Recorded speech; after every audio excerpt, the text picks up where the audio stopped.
Salut à tous, on est très heureux de vous retrouver ce matin en vidéo pour continuer notre parcours dans le livre des Actes. Si vous ne nous connaissez pas, vous pouvez aller dans le lien qui est en description de cette vidéo pour en savoir un peu plus sur nous. Sinon, pour les autres, je vous laisse avec Benjamin. Hey, salut les enfants, vous allez bien? Allez debout, on va chanter les 5 points ensemble. C'est parti. Dieu est roi, j'ai pris sa place, je mérite d'être puni, Jésus a pris la punition, maintenant est-il mon roi? Dieu est roi, j'ai pris sa place, je mérite d'être puni, Jésus a pris la punition, maintenant est-il mon roi?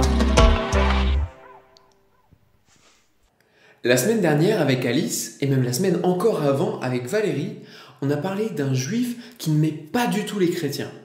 Il s'appelle Saul, et aujourd'hui, on va voir ce que Dieu va faire de lui. Vous vous souvenez, ce qu'on a vu dans le livre des Actes jusqu'ici, c'est que Dieu est en train de construire son Église. Construire son Église, ça ne veut pas dire construire un bâtiment. Ça veut dire qu'il est en train de créer une grande famille avec tous ceux qui ont décidé de suivre Jésus. Tous ceux qui ont répondu oui à la question « Maintenant, Jésus est-il ton roi ?» Mais qu'est-ce qu'on a vu la semaine dernière? On a vu qu'il y avait beaucoup de gens qui ne reconnaissaient pas Jésus comme leur roi et qui voulaient même empêcher les autres de le faire. Et justement, Saul, il est exactement comme ça. Il était déjà là quand Étienne a été tué. Et lui, il était bien content que ce chrétien soit mis à mort.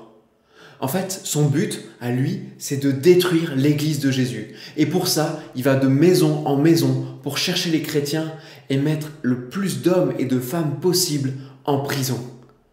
Il déteste tellement les chrétiens qu'il veut même partir dans une autre ville pour en arrêter encore plus. En fait, ce Saul dont on parle, il n'a qu'une envie, c'est de détruire l'église.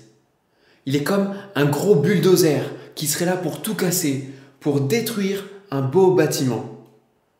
Saul, il veut empêcher le plan de Dieu en tuant et en arrêtant le plus de chrétiens possible. En fait, c'est vraiment un ennemi de Dieu. Et là, on peut se dire, mais pourquoi est-ce que Saul, il fait ça? Moi, j'aurais jamais envie de faire des choses comme ça. Sauf qu'en vrai, avant de rencontrer Jésus et de le reconnaître comme notre roi, nous aussi, on est des ennemis de Dieu, parce qu'on a tous pris sa place. On a tous envie de se dire, c'est moi le chef, c'est moi qui décide, j'ai pas besoin d'un Dieu pour me dire ce que je dois faire et ce que je dois pas faire. Finalement, on est des ennemis de Dieu, comme Saul. Mais maintenant, on va voir ce que Dieu va faire de lui. Saul est donc en chemin pour aller dans cette autre ville, pour arrêter plein de chrétiens, quand tout à coup, il y a une grande lumière. Elle est si éblouissante que Saul tombe par terre.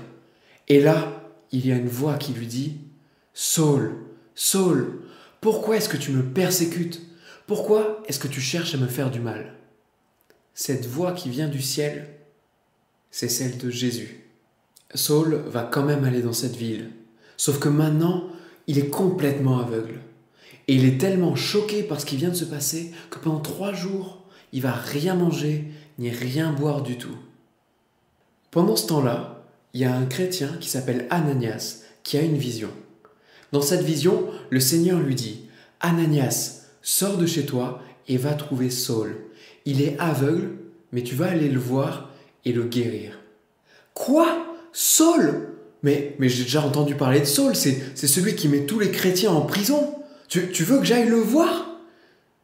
Oui, mais ne t'inquiète pas, je vais utiliser Saul pour parler de moi à beaucoup de monde, à beaucoup de juifs, de non-juifs, et même à des rois. À partir de maintenant, il ne fera plus souffrir les chrétiens, mais au contraire, c'est même lui qui va devoir souffrir parce qu'il sera chrétien. Alors, Ananias y va. Il trouve Saul, et quand il pose les mains sur lui, c'est comme s'il y avait des écailles qui tombaient des yeux de Saul, et ça y est, il peut voir maintenant. Et plus encore, maintenant, Dieu vient habiter en lui par son Saint-Esprit. Et juste après ça, il se fait baptiser. Ça y est, Saul est un chrétien maintenant. Et juste après ça, Saul part et il va parler de Jésus à tout le monde. Les gens sont très étonnés. Saul, il parle de Jésus maintenant? Mais il était venu pour arrêter ceux qui parlent de Jésus normalement. Il y a même des juifs qui se disent, mais si Saul il est chrétien, il faudrait peut-être qu'on l'arrête. Alors, ils vont essayer de le piéger. Mais heureusement, Saul, il arrive à s'enfuir. Alors il s'en va et il part à Jérusalem. Et là-bas, il veut aller avec les autres disciples de Jésus. Mais eux, ils ont très peur. Ils ont déjà entendu parler de Saul et ils savent qu'il a mis beaucoup de chrétiens en prison. Parce qu'avant, Saul, son but, c'était de détruire l'Église. Mais maintenant, il est devenu chrétien, il a rencontré Jésus et son but, c'est de construire l'Église en parlant de Jésus au plus de personnes possible. Et il continue de faire ça à Jérusalem. Si bien qu'il y a d'autres Juifs qui vont commencer à vouloir l'arrêter. Et Saul va être obligé de fuir une fois de plus. Finalement, Dieu, il a pris Saul qui détruisait l'Église et il l'a transformé en quelqu'un qui allait construire l'Église. Avant, c'était un bulldozer qui servait à tout casser. Mais Dieu l'a transformé pour que maintenant il soit comme une grue qui sert à construire. Et ça, c'est une super nouvelle. Ça veut dire que personne n'est trop loin pour être sauvé et transformé par Dieu. Même les personnes qui détestent les chrétiens. Ceux peut-être qui sont déjà moqués de vous parce que vous aimez Jésus. Ou ceux qui s'en fichent de Dieu et qui font des bêtises, qui sont désobéissants, voire même méchants. Toutes ces personnes-là, elles ne sont pas trop loin pour être sauvées et transformées par Dieu. Parce que comme on l'a vu aujourd'hui, rencontrer Jésus, ça permet de transformer ceux qui détruisent l'Église en des constructeurs d'Église. Et c'est aussi une super nouvelle pour nous tous, même pour moi ou pour toi. Ça veut dire que quoi qu'on ait fait, quelles que soient les bêtises qu'on ait déjà pu faire, on n'est pas trop loin pour être sauvé et transformé par Dieu.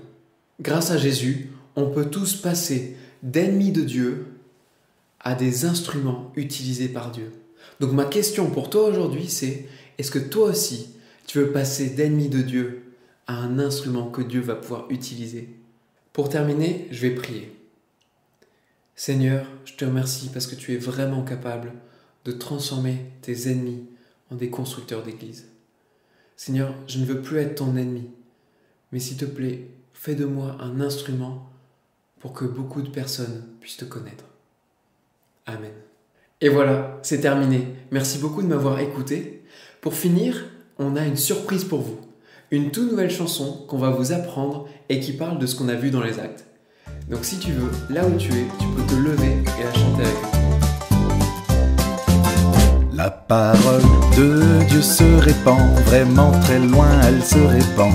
Il y a toujours plus de croyants.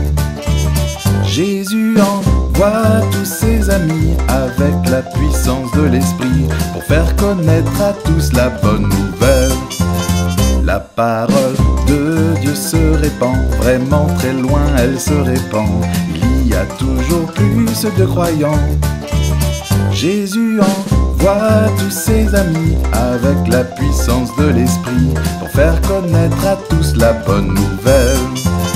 La parole de Dieu, oui, de Dieu se répand. Oh oui, oui, se répand.